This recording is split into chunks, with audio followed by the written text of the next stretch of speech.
Oh, thank you. Yeah. I'm glad to hear it. I didn't know the video game and stuff, but I enjoyed the movie quite a lot. Oh, great. Were you a fan of the video game? No, I'm like you. I didn't know anything. Anything. So you can, and you have to try the video game before. No, you don't. Nothing. No, you don't. Apparently not. No, you just gotta, read the script and show up to work.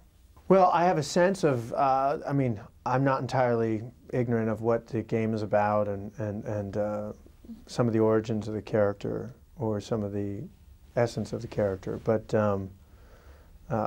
I had the advantage of my director, Xavier Jones, was a huge fan of the game.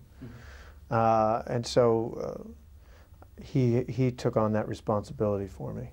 Okay. Well, it's hard to, not knowing the game that well, it's hard to know what I brought that wasn't, that was foreign to the game.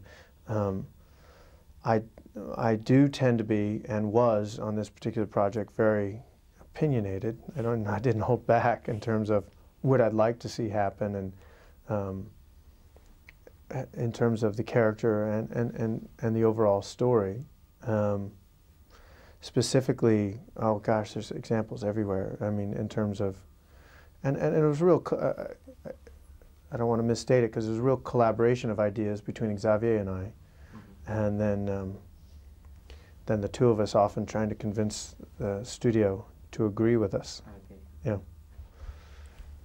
There's certainly a lot of times those bad guy roles are fun to play, and they're especially fun when you can find something about them that kind of humanizes them, makes them something other than evil, so they're not just twirling their mustaches. When they're like that, I enjoy it. Me personally, I'd lock him up. Yeah, I don't think you want that guy roaming the streets. But that's not. But the fact is, you feel that way about a lot of people. But that doesn't take away from the fact that I'm a big fan of The Sopranos, and it's a great character, and you relate to him and you understand his difficulties and trying to, like everybody else, he's got his job and his boss and his employees, and they're driving him crazy, and he's trying to raise a family, and that's something everyone can relate to. But does he deserve to be behind bars? Yeah, I think so. But that's not what that's not what the story's about. And the same thing is true of this character. Some degree, we're telling a story about a guy who is just doing what he's been raised to do. He was born and bred to be this this thing, and the question really is, that the story asks, is whether someone like that is capable of anything more.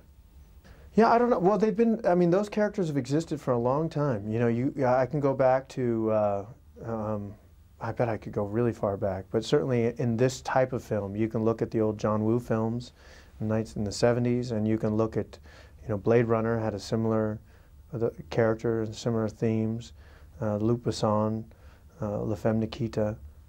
They're very much all the same character, and characters asking themselves, they're stories of rebirth, I mean, they, and I don't mean to overstate this, but all those stories the main characters are Christ-like figures,